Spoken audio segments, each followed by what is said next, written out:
Welcome back to Rome. My guest tonight is in his 4th season as the head basketball coach at Providence. He has led that school to back-to-back 20-win seasons for the first time since 1993-94. I am joined by head coach Ed Cooley. Ed, it is great to have you on. How are you? I'm doing great. Thanks, Jim, for having us on. We're excited to be here. It's good to visit with you too, Ed. Let me jump right into it. In his second-to-last game at the Dunkin' Donuts Center, LaDante Henton scored 25. He grabbed 10 rebounds. That put him over the 1,000 mark for his career. What makes him so special as a player? I think LaDante has, something not many young men have, and it's it. I always talk about special players have that it factor, and he has a sense of urgency. He has a sense of passion, pride, and anytime something needs to get done, he always finds himself in the middle of it. So the it, and it's infectious. Yeah, and I love that sense of it, that thing about it. You don't really know how to explain it, but you know it when you see it. So if you had to explain it, right, how would you? What is it? First of all, I think if I can have a great definition of that, I'd be a billionaire, because everybody wants it, right? I would say with him, it's time and score, time and place, and he has that inner feeling of when he has to be the leader, when he has to be the voice, and when he has to just try to step up and take over a game. And I think clearly yesterday you saw that throughout the whole game, but especially when we lost that big lead and he was able to get us over the hump. All right, so now it's March. You know what that means. You led the team to the Big East tournament title last year in just your 3rd season. I know you're looking ahead, but if I get you to look back for one moment, what do you remember most about that run?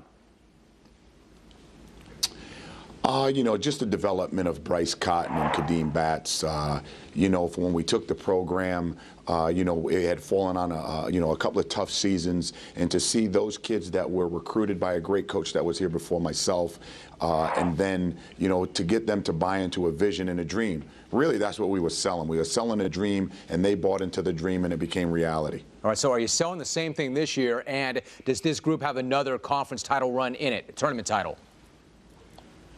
Well, I don't think we've played our best basketball yet. I think we've had some inconsistent moments. We're playing a lot of young kids, and they're growing up. Pascal, Ben, Jalen Lindsay, Kyron Cartwright. These kids are really young, and they're making a lot of mistakes. We got to clean up those mistakes, especially late in the game. If we can get them to clean that up, Tyler Carson and LaDante, I think they can get us over the hump in some of those close games. Now, Ed, you've got another 20-win season, so things are looking really good for the NCAA tournament. Villanova put a pretty good beating on you last Tuesday. I mean, that'll happen. That's a really, really good team.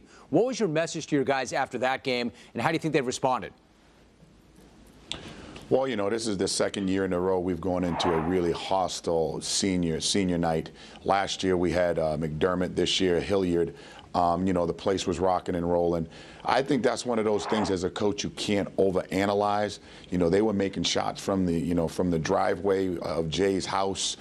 They just had a lot of, they really did. They had a lot of things going. But it's a credit to Villanova. They played great. I think they're a very, very good team, a national contention team. And, I hope we have an opportunity to play them again. All right, Ed, reset me on something. You and I spoke a few weeks back on the radio, but I think it bears repeating. You had a really scary moment last month at Xavier. You were not feeling well. You had to leave the court in the middle of the game. What was going through your mind as that was happening? Couple of things. I'm like, I thought we were playing well. I had felt dizzy at halftime of that game, and then my heart rate got up, and I didn't want to. I didn't want to get sick there on the sideline or pass out on the sideline. So I got up. I told my wife, who was with me, our athletic director, Bob Driscoll, I started seeing a lot of white spots, and was dehydrated and just tired, and it all worked out. I thought the doctors in Cincinnati were fabulous. They were big time, and I want to thank them for all the effort that they did. But it was a scary moment. Our jobs, just like your job, is pressure packed, and you always want to make sure you're there for your team. But at the end of the day, I got to make sure I'm there for my family as well. You see, I'm not so sure I agree. I'm not sure your job is like any other job. I think your job has as much pressure as almost any job that I know. And knowing you bounce back quickly. You want to get right back to the grind. But in the meantime, a number of your peers and rivals reached out to you. They wanted to check on you. They wanted to see how you were doing. They wanted to see if you need anything. What did that mean to you in that moment? It means a lot. It means, A, that this is a small fraternity, of coaches that, you know, we do care. When we play against one another, obviously you want to get the win.